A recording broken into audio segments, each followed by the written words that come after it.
ബാംഗ്ലൂരിലേക്കുള്ള കല്ലട എന്ന സ്വകാര്യ ബസ്സിൽ യാത്രക്കാരെ ജീവനക്കാർ മർദ്ദിച്ച സംഭവത്തിൽ വ്യാപക പ്രതിഷേധമുയർന്നതിനെ തുടർന്ന് വെട്ടിലാവുന്നത് അന്തർ സംസ്ഥാന സർവീസ് നടത്തുന്ന ബസ്സുകളെല്ലാം. കോൺട്രാക്ട് കാരേജ് എന്ന വിഭാഗത്തിൽപ്പെടുന്ന ഇത്തരം പല ബസ്സുകളും സർവീസ് നടത്തുന്നത് അനുമതിയില്ലാതെയാണ്. ഒരു നിശ്ചിത സ്ഥലത്തു നിന്ന് യാത്രക്കാരെ മറ്റൊരു നിശ്ചിത സ്ഥലത്തേക്ക് കൊണ്ടുപോകാൻ മാത്രമാണ് ഇവയ്ക്ക് അനുമതിയുള്ളത്. സ്റ്റേജ് കാരേജസിനെ പോലെ ഓരോ സ്റ്റോപ്പിലും നിർത്തി ആളെടുക്കാൻ അനുമതി കോൺട്രാക്ട് കാരേജസിനില്ല.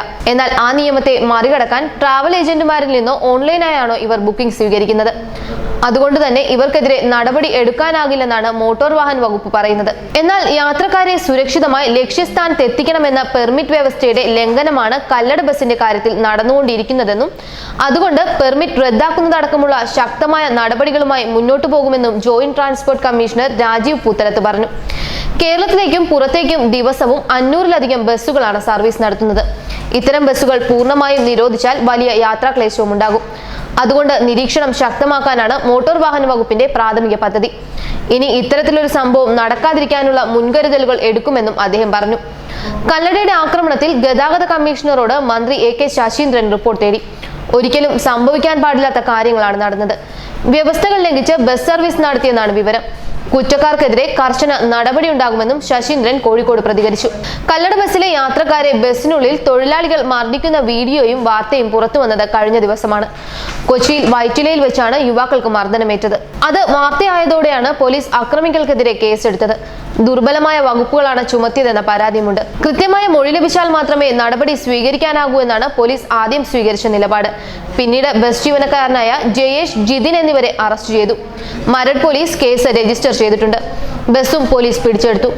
മാനേജർ ഉൾപ്പെടെ 2 പേർ കസ്റ്റഡിയിലുണ്ട്. സോഷ്യൽ മീഡിയ കൃത്യമായി ഇടപെട്ടതാണ് പ്രതികളെ പിടിക്കാൻ കാരണം.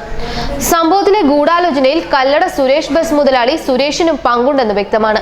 ഇയാളുടെ അറിവോടെയാണ് അക്രമം നടന്നതെന്നാണ് സൂചന. എന്നാൽ മുതലാളിയെ പോലീസ് കേസിൽ പ്രതി ചേർക്കില്ല. ഇതിനുള്ള കള്ളക്കളികൾ അണിയറയിൽ പുരോഗമിക്കുകയാണ്. അതിനിടെ യാത്രക്കാർക്കു നേരെ അതിക്രമം ഉണ്ടായതിൽ ഖേദം പ്രകടിപ്പിച്ചും കല്ലട ട്രാവൽസ് രംഗത്ത് വന്നു. യാത്രക്കാരെ മർദ്ദിച്ച ജീവനക്കാരെ സസ്പെൻഡ് ചെയ്തുവെന്ന് അവർ പറഞ്ഞു.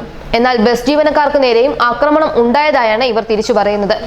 ബസ്സിൽ യാത്രക്കാരാണ് ആദ്യം അക്രമത്തിന് മുതിർന്നതെന്നാണ് കല്ലട ട്രാവൽസ് ആരോപിക്കുന്നത്. വൈറ്റിലയിൽ വെച്ച് യാത്രക്കാർക്ക് മർദ്ദനമേറ്റ സംഭവത്തിലാണ് ഖേദപ്രകടനവുമായി ഇവർ രംഗത്തെത്തിയത്. ദൃശ്യങ്ങൾ പ്രചരിച്ച ശേഷം മാത്രമാണ് സംഭവത്തെപ്പറ്റി അറിഞ്ഞതെന്നാണ് മുതലാളി വിശദീകരണക്കുറിപ്പിൽ പറയുന്നത്. ഇത് കേസിൽ പ്രതിയാകാതിരിക്കാനുള്ള മുതലാളിയുടെ തന്ത്രമാണ്.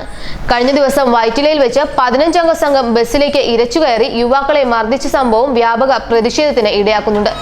യാത്രക്കാരെ ബസ്സിൽ നിന്ന് ഇറക്കിവിടുകയും ആക്രമണത്തെ പ്രതിരോധിക്കാൻ ശ്രമിച്ചവരെ മർദ്ദിക്കുകയും ചെയ്തുവെന്നാണ് ആരോപണം. യാത്രക്കാരെ ക്രൂരമായി മർദ്ദിക്കുന്ന ദൃശ്യങ്ങൾ പുറത്തു വന്നതിനെ തുടർന്നാണ് സംഭവത്തിൽ കൂടുതൽ നടപടികളിലേക്ക് പോലീസ് കടന്നത്. ന്യൂസ് ഡെസ്ക് മലയാളി വാർത്ത.